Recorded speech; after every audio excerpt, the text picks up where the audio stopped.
పాత రోజుల్లో బానిసత్వం ఉండేది. ఇప్పుడు బయట ప్రపంచంలో బానిసత్వం లేదు. అది దాదాపు అంతరించిపోయింది, నిర్మూలం అయిపోయింది. ఎందుకంటే రకరకాల ఉద్యమాలు, సంఘ సంస్కరణ చేసిన వాళ్ళు, రకరకాల చట్టాలు, రాజ్యాంగం, వీటన్నిటి కృషి ఫలితంగా బానిసత్వం అనేది అంతరించిపోయింది. ఎక్కడ? చర్చి బయట. చర్చి బయట అంటే క్రైస్తవానికి బయట బానిసత్వం అనేది అంతరించిపోయింది, లేదు. ఇప్పుడు అందరూ సమానమే. అప్పట్లో ఒక హరిజన వాళ్ళలోకి, లేదా ఒక మాలాడ అంటారు, మాలవాడ అంటారు కదా, మాలవాడలోనికి, లేకపోతే ఒక మారుమూల ప్రాంతంలోనికి వాళ్ళకంటే పెద్ద కులస్తుడు వస్తున్నాడు అనుకో, ఆయన అక్కడ కనబడగానే వీళ్ళు భోజనం చేస్తున్నా సరే, పడుకున్నా సరే గబగబా లేచి ఇలా నిలబడుకునేవాళ్ళు, ఇలా వంగి మాట్లాడేవాళ్ళు. ఇప్పుడేం అలా లేదు. వీళ్ళు కూర్చొని, అయ్యా రండి, ఇలా రండి, కూర్చోండి, ఆయన కూడా కూర్చుంటున్నాడు పక్కన. అప్పట్లో మీరు ఏదైనా హోటల్కి వెళ్తే, హోటళ్ళన్నీ పెద్ద కులస్తులువే, చిన్న కులస్తులు హోటల్ పెడితే ఎవరు తినరు, చిన్న కులస్తులు కూడా తినరు. తింటారా? ఆ పైన ఏముండాలి? వెంకటేశ్వర రెడ్డి హోటల్ అని ఉండాల. మల్లయ్య హోటల్ ఉందనుకో, ఎవడు దేకడు, ఎవడు తినడం.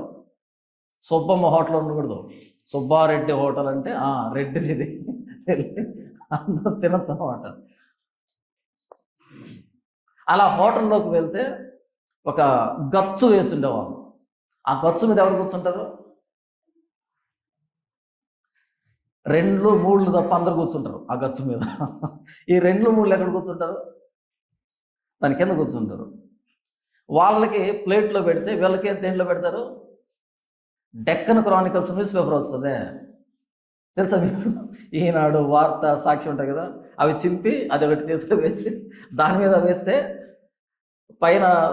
పై దోశ మాత్రం బాగుంటుంది, కింద దోశకి అక్షరాలు ఎత్తుకు ఉంటాయి నల్లగా, అయినా సరే తినేసేయాలి. గమనించారు ఇదంతా మీరు? కానీ ఇప్పుడు మీరు హోటల్కి వెళ్ళండి, అందరూ సమానమే, అందరూ సమానం కూర్చుంటున్నారు. నా చిన్నతనంలో మా ప్రాంతంలో మారుమూల ప్రాంతం ఒకటి ఉండేది, చిట్ట చివరి. అక్కడికి బస్సు శాంక్షన్ అయింది. అక్కడ నిమ్మ తోటలు ఎక్కువ ఉండేటివి, మామిడి తోటలు ఎక్కువ ఉండేటివి. అవన్నీ మార్కెట్లోకి రావడానికి చాలా ఇబ్బంది పడుతూ ఉంటే గవర్నమెంట్ ఒక బస్సు శాంక్షన్ చేసింది.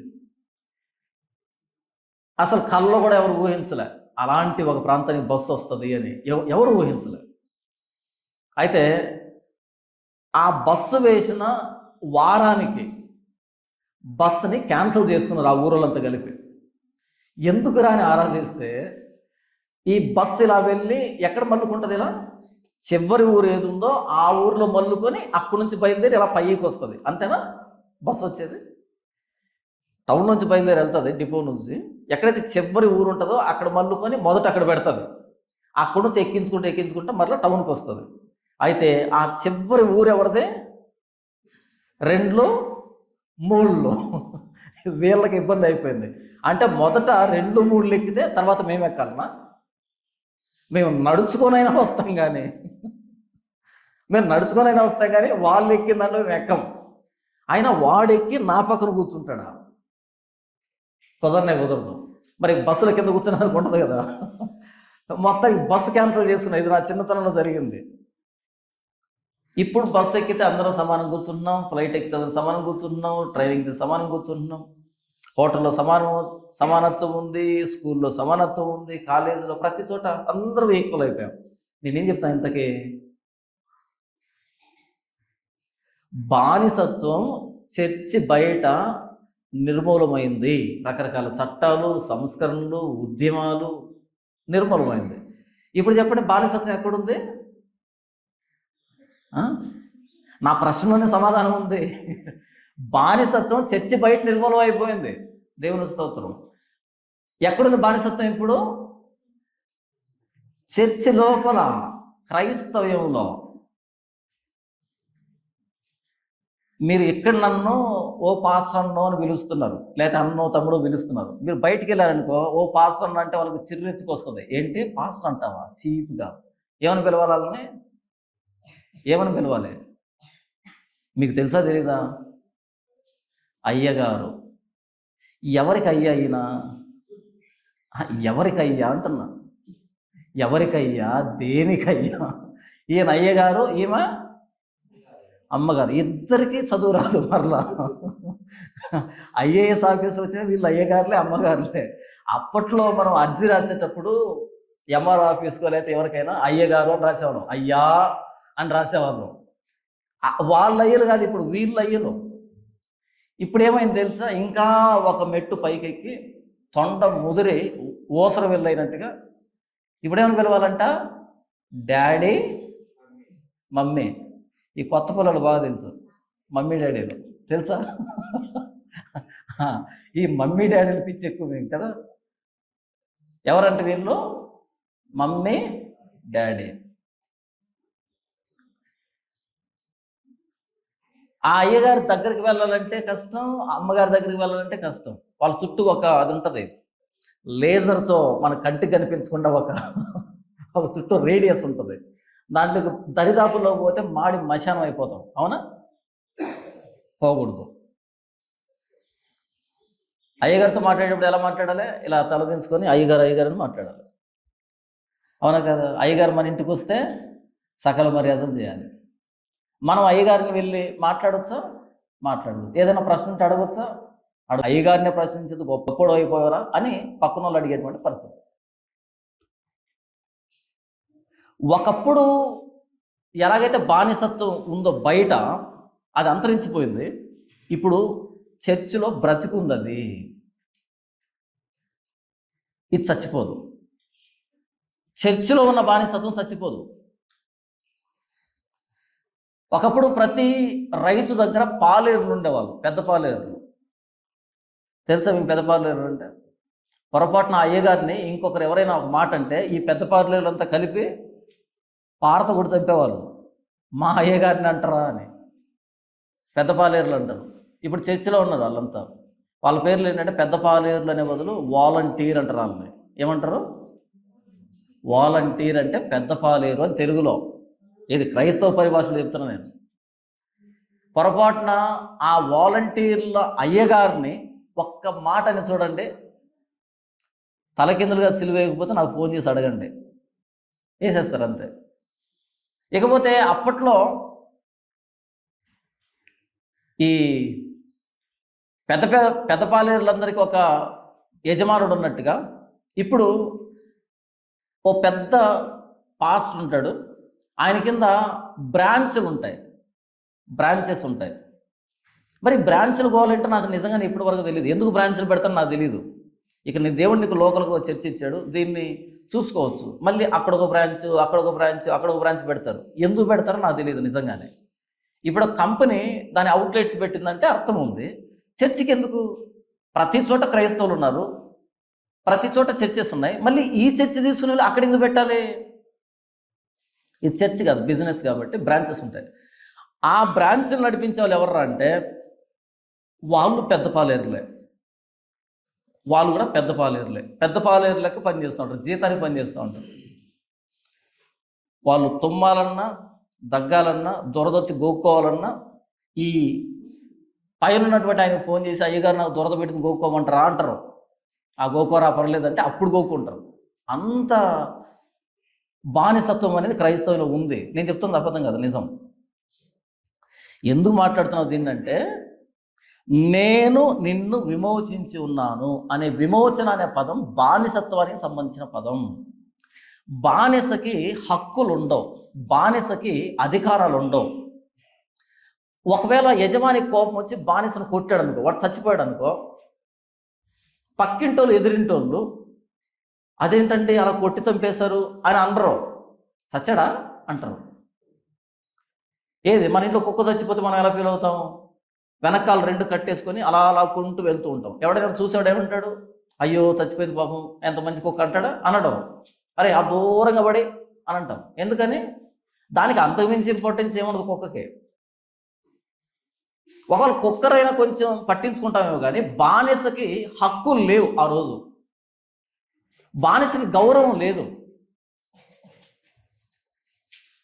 అలాంటి బానిసని విడిపించేదాన్ని విమోచన, రెడెంప్షన్ అంటారు. అప్పట్లో బానిసలకి ఒక సంత ఉండేది, బానిస సంత అంటారు దాన్ని. స్లేవ్ మార్కెట్ అంటారు. స్లేవ్ మార్కెట్ అంటారు దాన్ని. అందులో బానిసలంతా నిలబడి ఉంటారు. నేను యజమానిని అలా వచ్చి చూసి ఇలా ఇలా చూసి, వాడి మెడలో బోర్డు ఉంటుంది. ఓకే, వీడిని ఎంతకి ఇస్తావు? ఇంతకి ఇస్తాను. వాడిని పట్టుకొచ్చుకుంటాను, పెట్టుకుంటాను. ఇంకా వాడిని చంపుకోవచ్చు, పాతేసుకోవచ్చు, ఏమైనా చేసుకోవచ్చు. పొలంలో 2 రకాల జంతువులు ఉంటాయంట. ఒక రకమైన జంతువు మాట్లాడలేదంట, ఇంకో రకమైన జంతువు మాట్లాడుతుందంట. ఆ మాట్లాడే జంతువు పేరే బానిస. ఎద్దు మాట్లాడుతుందా? మాట్లాడలేదు. బానిస మాట్లాడతాడా? మాట్లాడతాడు. ఎద్దుకి ఈ బానిసకి తేడా ఏంటంటే, వీడు మాట్లాడతాడు, ఇది మాట్లాడలేదు. దీన్ని చంపొచ్చు, వీడిని చంపొచ్చు కోపం వస్తే. అలాంటి హక్కులు లేనటువంటి, అధికారం లేనటువంటి, గౌరవం లేనటువంటి, స్వేచ్ఛ లేనటువంటి, స్వాతంత్రం లేనటువంటి మనిషిని బానిస అని పిలిచేవాళ్ళు. బానిస సంతలో వాళ్ళను కొనుక్కునేవాళ్ళు, వాళ్ళను కోపం వస్తే చంపి పడేసేవాళ్ళు ఆ రోజుల్లో. అయితే ఒకరోజు ఒక బానిసను చూశాను. ఆ బానిసని ఆ యజమాని విపరీతం కొడుతున్నాడు. ఓ పేద కొరడా తీసుకుని కొడుతున్నాడు. నాకు జాలి అనిపించింది. జాలి అనిపించి నేను అడిగాను ఆ యజమానిని, ఈ బానిసని నాకు అమ్ముతావా అని. ఆ వ్యక్తి ఏం చెప్పాడు, ఇప్పుడు మన పరిభాషలో చెప్తున్నాను, 10 లక్షలు అవుతుంది అని అన్నాడు. అప్పుడు నేను 10 లక్షలు ఇచ్చినప్పుడు ఆ వ్యక్తిని నా సొంతం చేసుకోవచ్చు. ఆ వ్యక్తి దగ్గర నుంచి ఆ బానిస నా దగ్గరకు వస్తాడు. నేను కొనుక్కున్న తర్వాత ఈ వ్యక్తిని, ఒరే స్వేచ్ఛగా వెళ్ళి బ్రతుకుపో, నీ బ్రతుకు నువ్వు బ్రతుకుపో అని వదిలిపెట్టేశారు అనుకో, దీన్ని విమోచన అని అంటారు, రెడెంప్షన్ అని అంటారు.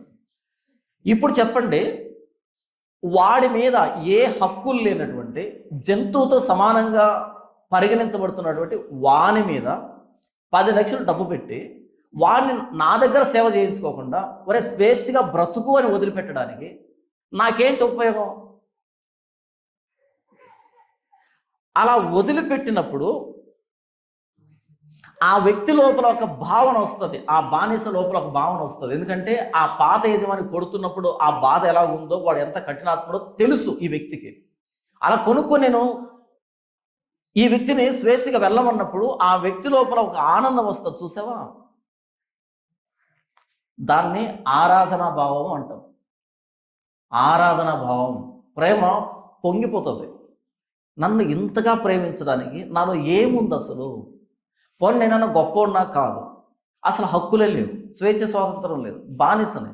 నన్నెందుకు ఇంతగా ప్రేమించాలి? నన్నెందుకు విడిపించి నాకు స్వాతంత్రాన్ని ప్రసాదించాలి అనేటువంటి భావన ఉంటుంది.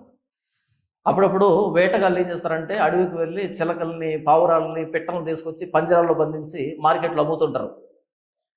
మార్కెట్లో పెట్టి అమ్ముతుంటారు, ఈ పంజరం ఎంత అని. ఆ పంజరంలో ఒక చిన్న చిలక ఉంటుంది. ఒక 1000 రూపాయలు పెట్టి మనం పంజరం కొనుక్కొని, దాంట్లో చిలక ఉంటుంది కదా, దాన్ని తీసుకుని వచ్చి ఇలా దాని డోర్ ఓపెన్ చేసి అలా వదిలిపెట్టామనుకో, చిలక ఏమవుతుంది? తుర్రుని ఎగిరిపోతుంది కదా. అలా పంపించేసామనుకో, ఆ చిలకను వదిలిపెట్టామనుకో, దాన్ని విముక్తి, విమోచన అని అంటాం. అలా చేస్తాము మనం. 1000 రూపాయలు పెట్టి కొనుక్కొని ఇక దాన్ని తీసుకొచ్చి ఇంట్లో పెట్టి కనీసం ఒక 10 రోజులు దాన్ని బయటకు రానివ్వకుండా, బయట నుంచి జామకాయలు, యాపిల్ కాయలు పెడుతుంటాం. ఎందుకని? ఇల్లు మరగాలి కాబట్టి. ఒకవేళ బయటికి వెళ్ళిన మరలా ఇంట్లోకి రావాలి కాబట్టి, దాని స్వయాన్ని అది పోకూడదు కాబట్టి, అది వెళ్లకుండా మనం ఇంటికి మచ్చిక చేసుకునేదాన్ని చేస్తాం కదా. అలా కాకుండా దాన్ని వదిలిపెట్టేసాం అనుకో, స్వేచ్ఛగా, దాన్ని విమోచన అంటాం. నేను నిన్ను విమోచించి ఉన్నాను అని అంటున్నాడు. ఎక్కడి నుంచి? బబులోను బానిసత్వం నుంచి నేను నిన్ను విమోచించాను. బబులోనులో బానిసగా ఆ చీకట్లో, అంధకారంలో, దాస్యంలో మగ్గిపోయినటువంటి నిన్ను 70 సంవత్సరాల తర్వాత నేను నిన్ను విమోచించాను. ఏ మంచితనంలో విమోచించాడు? ఇది వాళ్ళ మంచితనాన్ని బట్టి జరిగింది కాదు, దేవుని మంచితనాన్ని బట్టి జరిగింది. విమోచన కార్యం అనేది, రెడెంప్షన్ అనేది, విమోచన అనేది విమోచించబడిన వ్యక్తి మీద ఆధారపడదు, విమోచిస్తున్న దేవుడి మీద ఆధారపడుతుంది.